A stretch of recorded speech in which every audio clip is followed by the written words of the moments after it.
O, ayan, Aya, ha? Natupad na ang pangarap mo. Nagigigil ako sa iyo. After na. Pagod na. Ulas na ako pagpapasok. O, ulas na sa pagpasok. Pero, dito. kaya nga, ayan na tayo sa restaurant yan. O, nato tayo, o. Na, yung pangarap mo, ayan na. Nagigigil ako sa iyo. Halika na. Ayan na. Pawis na. Tingnan si Marisol, tingnan nyo, nagtatanggal.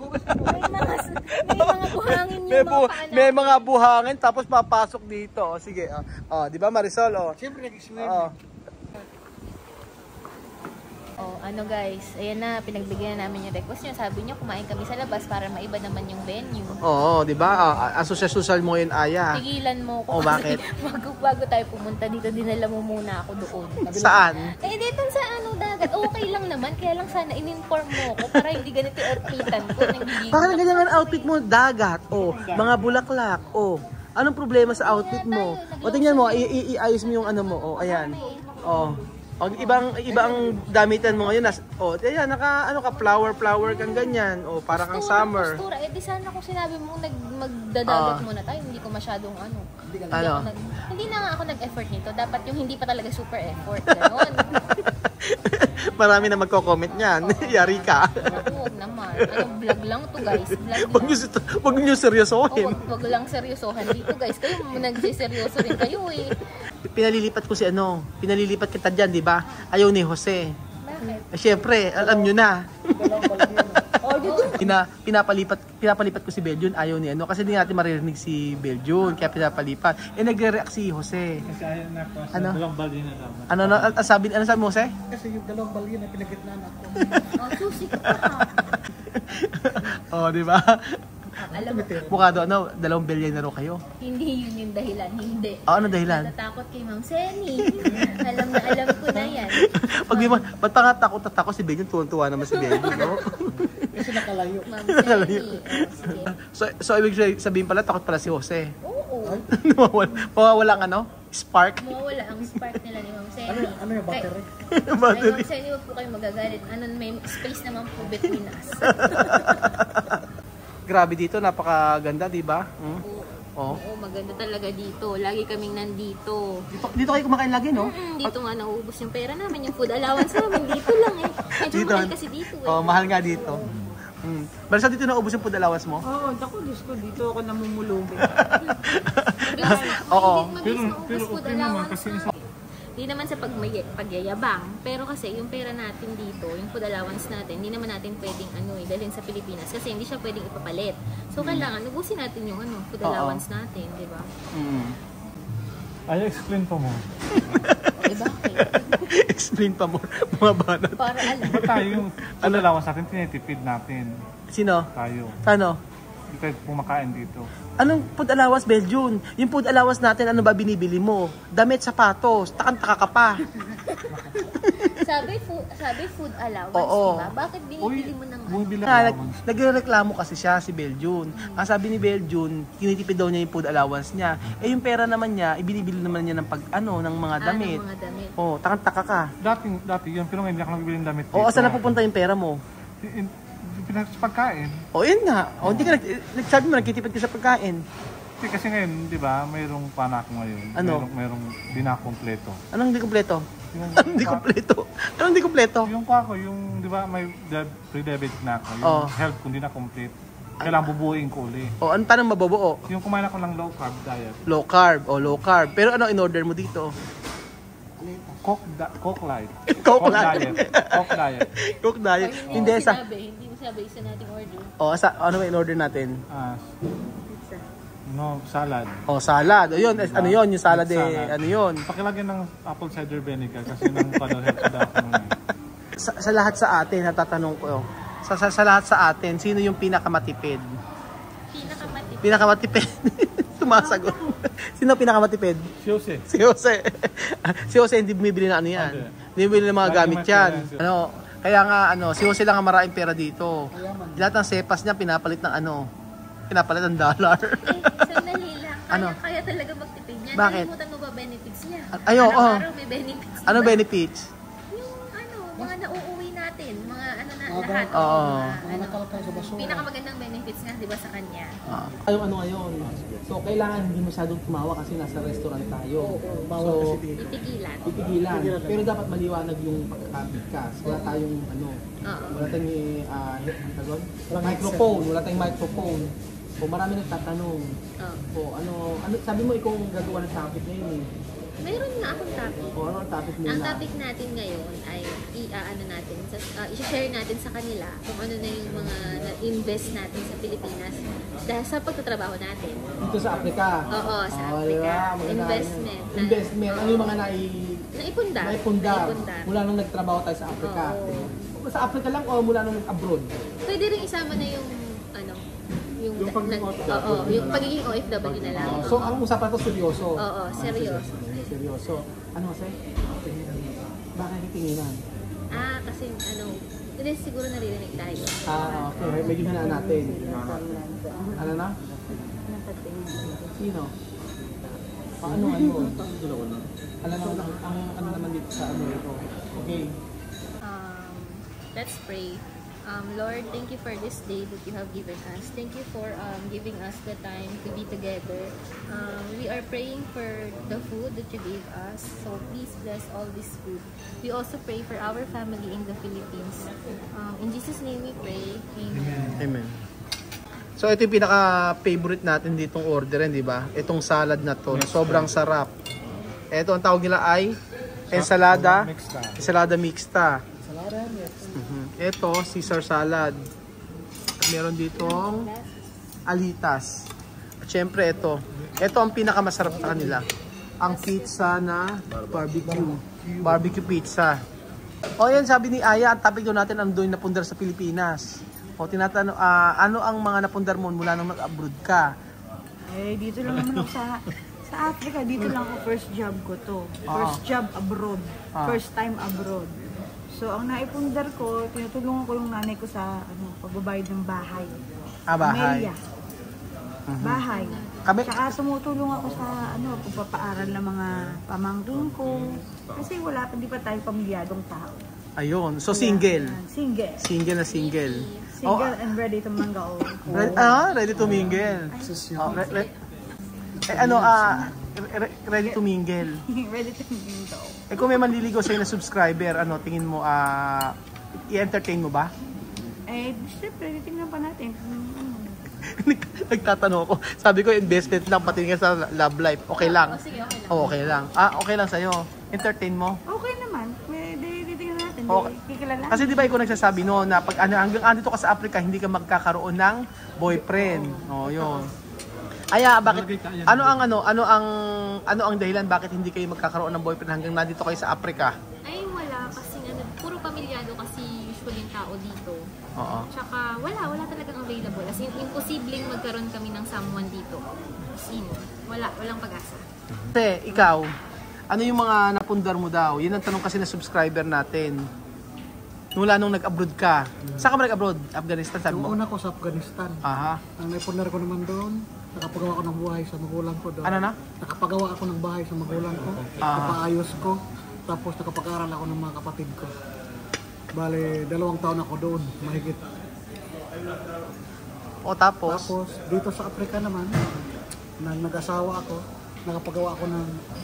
May 2 bahay ako napagawa doon. Ang isa yung pinaupahan ko. Yung isa, yung 2 palapag pinaupahan ko rin yung isa. Yung isa, negosyo. Negosyo. Yung bahay, negosyo ko. Pero kasi saan mas magandang magtrabaho? Sa Afghanistan o dito sa Africa? Sa Afghanistan maganda kasi medyo okay ang rate doon kasi medyo mataas-taas. Kahit risky siya, kaya naman i-handle namin doon. Mas maganda sa Afghanistan? Kasi doon every 6 months may increase ng salary. Hindi kagaya dito na patagalan, walang kung ano lang yung pagsimula mo. Maybe yun lang siguro ang sahod dito sa Africa. Kasi doon sa Afghanistan, risky kasi doon kasi marinig mo ang putukan, pasukan ng mga bomba sa loob ng kampo. Pero malayo naman kayo. Pero ikaw na isang tao na nagtatrabaho doon, kakabahan ka rin kasi andan yung putukan eh. Tapos, hindi lang yung putukan, minsan kasi nasakay kami sa mga MRAP na minsan. Saan ka sumasakay? Sa MRAP. Ano yun? Yung sakay ng mga sundalo Aha. na nakaputukan sa labas, pero okay lang naman kasi kami, secure naman kami sa loob. Tsaka may mga ibang ano pa, mga sasakyan ng mga militar na gwardyado din kami paglipat sa isang area. Guys, hindi kami pwedeng mardugulan dito kasi nasa fine dining restaurant kami. So medyo seryoso tayo ngayon ha, medyo kailangan may class. Tahimik tayo. Hindi kahit Paano ba yung may class? Paano yung may class? gayahin niyo lang ako. O, paano yung may class? yung ano no? Huwag maingay. Pag maingay. Pero kailangan marinig yung boses. Oo, marinig ang boses. Kaya nga, Oo. itutok mo sa akin yung camera. Ito yung camera. O, yan, ayan. Hindi kasi talaga Class pag ganyan. Oo. Oo. Kasi baka pagtinginan tayo, nakakahiya. Sige. O, ano yung mula nung nag-abroad ka, ano yung napundar mo? Ako, napa-renovate ko yung bahay namin. Na-renovate ko hanggang 4th floor yung bahay namin. Kulang pa, so next year, ipaparenovate ko na yung last na floor. Tapos yun, medyo okay, yun lang. Hindi na, kasi, ngayon, dalaga kasi ako, single ako. So, ang more on investment ko talaga is travel. Yung last vacation ko, ang dami kong pinuntahan. Nag-Bohol ako, nag-Singapore ako, tsaka nag-Japan ako. So, more on travel talaga kasi ina-enjoy ko yung pagkadalaga ko. Kasi ang tagal ko rin naging in a relationship. 14 years din ako nagkaroon ng relationship. So ngayon, single na ako, kaya parang free ako gawin yung mga gusto ko. Yun lang. Bejun, ikaw na. Lakasan mo yung boses mo. Ayoko mag-subtitle. Bejun, lakasan mo rin yung boses mo. Oo. Yung na-invest ko, habang ako'y... Lakasan mo. Ay, Hindi ko marinig. Hindi rin narinig ni Aya, o lakasan mo daw Bejun. lapit kasi ng telepono. Layo mo ng konti. Ano na? Layo mo ng konti. Ayun nga, para marinig ka. Hindi narinig ko, malakas ang boses ko. Yung na-invest ko, yung pag-abroad ko, siguro yung first investment ko, siguro yung nakabili ako nakapagawa ako ng bahay. Kasi yung bahay ng, yung ancestral house ng parents ko, ng tatay ko, binigay sa akin. Sabi sa akin, ayusin ko daw yung bahay na yon. Hanggang ginawa kong up and down yung bahay ko, story, yung bahay na yon. Tapos after that, pag naayos na yung bahay ko, nagpakasal na ako. Yung gastos sa akin, yung gastos. Gastos. Tapos nalato rin kami ng asawa ko. Tapos nakapagawa ako pinagawa ko yung ancestral house namin. Tatay kasi binigay sa akin, up and down ko yon. Katapos noon, invest ako sa agency, sa recruitment agency. Local lang siya. Tapos, doon naubos yung pera ko. Anong agency? Holy Mary Manpower Agency sa Katipunan, sa Quezon City. Kumbaga travel agency? Hindi, kuha siya. Ano? Job recruitment agency. Recruitment agency. For local lang pa sa SM, Rostan, sa Robinsons. Nag-invest ako doon. Tapos doon naubos yung pera ko. Tapos, unfortunately, hindi siya naging successful kasi hindi ako hands-on noon. Nag-abroad ako, nag-alas ako noon. Ang pinahawak ko lang yun, yung aking auntie. Yun nga, nag-invest ako sa agency, sa Manpower Agency. Diyan sa Quezon City, sa Katipunan. Doon, tapos, it takes only, hindi ko alam kung amabot siguro ng mag-1 year lang siguro yun. Afterwards, ultimately pala, nalugi siya. Dahil siguro, hindi ako hands-on sa business. Pinagkatiwala ko lang sa auntie ko. Tapos, babiyahe sa Quezon, sa Batangas, babiyahe kung saan. Kailangan ng mga budget. Siyempre, naubos na yung siguro yung budget. Kaya yun, tapos konti lang yung nag-apply na mga employee, na mga applicants. Yun, dun. Katapos naman nun, nagpatay ako ng bagong bahay. Patay ng bagong bahay, malapit din sa amin. Yun, doon ngayon kami nakatira ng pamilya ko. After that, nagbili ako ng sasakyan sa Pilipinas. Tapos yun ang huling investment, yun ang hulatang na-invest ko. Tapos ngayon, looking forward na makapagtayo ng water repairing station. Yun ang next goal ko dito sa abroad. Yun. Ayun, sa akin naman, mula nung nag-abroad ako, matagal na kasi ako nag-abroad. Halos half ng edad ko nasa abroad na ako. So 21 years old nag-abroad na ako. Tapos sa Saudi ako nang una. Sa Saudi, 3 taon ako doon. Ang na-invest ko doon lupa. Lupa. Tapos lupa 'yon, and then after noon nung nag-Taiwan ako, ang na-invest ko ay lupa uli. So, una lupa sa may subdivision. Tapos, pagkayari nun, nakapag-invest ako ng lupa sa may malapit sa bahay namin na lupa yun na mayroong bahay, pinapaupahan. So, after nun, after ng Taiwan ko, nagpunta ako ng Dubai. Ang na-invest ko ay nakapagpagawa ako ng bahay dahil yung ininvest ko na lupa dati sa may subdivision binenta ko. So ginawa ko para makapagawa ng bahay ay yung ginamit ko sa pagpapagawa ng bahay. Tapos sasakyan. Bumili kami ng sasakyan na hulugan and then natapos naman yun dito nung nasa Africa na ako. Tapos nakabili ako ng yung dito sa Africa ko, yung 2 years ko, nakabili uli ako ng lupa sa may malapit sa bahay, sa may Kabanatuan. Puro lupa ang i-invest ko kasi alam ko na pagdating ng panahon na hindi ko na wala na ako dito, wala na ako sa abroad, pwede kong ibenta yun kasi hindi naman bumababa yung presyo. So puro lupa yung ini-invest ko. And then nag-invest din ako sa insurance ng mga anak ko. So si Kian at saka si Kylie, meron mga insurance akong kinuha para pagdating ng college, meron silang pampaaral. So ganun po. And then puro ganun yung ang gusto ko talaga, puro lupa. Pagka umuwi ako, gusto ko yung makabili ng lupa. So kasi dito sa atin, di ba? Sa tutuusin lang, okay ang sahod dahil buo natin nakukuha every month. Kaya lang, ang pinaka hindi okay dito, yung ma-homesick ka. Oo. Walang magawa. Wala kang magawa dito. Pero pagdating sa pera, talagang makakaipon pa. Mabilis makaipon. Oo, mabilis makaipon. Dahil dito, libre nga yung may katulong, libre yung lahat. Libre lahat. Gas. Lahat. Tapos meron pang breakfast allowance, yung mga ganun-ganun. So, Gracias, amigo. siyempre sa kayo magbibigay yung encouragement sa mga gustong mag-abroad o nasa abroad pa na hindi naman mga nahihirapan o siguro nasa abroad pero hindi sapat yung sahod, ano ang mabibigay yung encouragement? Ako, sa tingin ko kailangan lakasin niyo talaga yung loob niyo kasi walang tutulong sa inyo kundi sarili niyo lang. So, kailangan niyo lakasin yung loob niyo, tapos kailangan niyo ng pasensya. Kailangan ng matinding pasensya. Ipon lang kayo ng ipon, na kayong titigil, ganyan. Tapos, kailangan, pasensya and ano ba tawag doon? Yung lakas ng loob. Oo, gano'n. Pasensya and lakas ng loob. Yun lang. Yung parang may will ka talaga yung... Oo. Kailangan, nakafocus ka talaga. Kung ano yung goal mo, yun doon ka lang nakafocus. So, kailangan, syempre, kailangan be kind always. Kasi makakatulong yun sa inyo. Yun kasi yung principle ko sa buhay. Na be kind always. Kasi, pag kind ka, hindi ka mahihirapan. Makukuha mo lahat ng gusto mo. Yun. Yun yung advice ko. Okay na.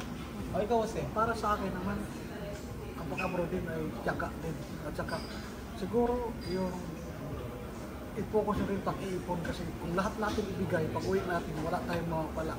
Kailangan mag-iipon ka rin para sa sarili mo kasi hindi mo alam kung hanggang kailan ka sa abroad, paano ka pa kumita. Kasi alam mo, pag magbigay ka, hindi naman siguro bibigyan ka ng tao, binibigyan pagdating mo sa Pilipinas. Minsan iiwanan ka pa kasi wala ka ng pakinabang. Kaya maigi talaga mag-ipon ng sarili. Yun ang pinakamaganda. Kamarisol. Ganoon din, yung lakas ng loob, kailangan mo ito, kailangan pati bayan. Kasi nga, ma-homesick ka hindi maiiwasan yun sa lahat naman, di ba? Kaya, ayun, ganun. Saka kailangan marunong makisama sa iba't ibang lahi. Pakisama. Oo. Sa iba't ibang lahi. Dahil nasa abroad ka. Siyempre, iba't ibang kultura, iba't ibang ugali. Adjustable ka sa kultura. Kailangan magaling kang mag-adapt, di ba? Kailangan flexible. Kailangan flexible ka. Ikaw, amigo Roel. Ang mabibigay ko lang na encouragement sa mga tao na mga gustong mag-abroad or sa mga gustong mag-abroad, dapat buo ang loob nyo at dapat meron kayong goal sa buhay. And then sa mga nasa abroad na nahihirapan, na maliit ang sahod, magtiyaga po kayo. So, ako naniniwala po ako, wala sa laki ng sahod para makaipon. So, kahit maliit po ang sahod nyo, basta nagtabi kayo buwan-buwan, alam niyo po, aminin ko po sa inyo. Ang nag-start po ako na nasa first job ko po sa Saudi, ang sahod ko po ay 15,000 pesos. Ganun lang po ang sahod ko. Pero wala po sa laki ng sahod. Ang diskarte po at dapat mag-ipon ka talaga. Hindi mo kailangan gastusin lahat ng pera mo. Kailangan ipunin mo, ganun. So, yun. At saka dapat, tama yung sinabi ni Marisol, dapat marunong ka makisama. Yun ang pinaka-importante. Marunong ka makisama sa mga tao. So, minsan, dapat ang gawin mo, kung maliit na problema lang naman, ang gawin mo, wag mo lang, kumbaga, lahat ng gagawin mo, dapat, marunong ka makisama sa kapwa mo. Kasi kapag hindi ka marunong makisama sa kapwa mo, hindi ka tatagal. At possible na katanggalin ka or ikaw ang mag-resign. So, lagi kang laging isipin na wala ka sa bansa natin at lagi mong gawin yung best mo sa trabaho. Ganun na. So, yun lang. Paalam na tayo. Salamat. Medyo seryoso yung usapan natin ngayon kasi hindi ko pwede mong ililito. Yun lang kasi yung yung gusto nyong malaman about sa amin. And it's about sa meron pa nag-comment, sabi ngayon about sa salary namin, salary rebuild daw. So, hindi namin pwede sabihin yun. Kasi bawal po sa kumpanya pag-usapan. Pero, ang bawat isa po ay hindi magkakamukha ang sahod. Depende po sa tagal mo, depende kung gaano kagagaling sa yung performance mo. Pero, about sa salary po, maayos po. At hindi ka lugi. Ganun po. So ayun, yun lamang po ang video natin for today at maraming salamat sa pakikinig nyo sa amin. So hindi masyadong, ang video na to ay para lang sa information nyo po at alam nyo po kung ano talaga ang buhay dito sa Africa. Salamat po mga kababayan. Bye-bye. Bye!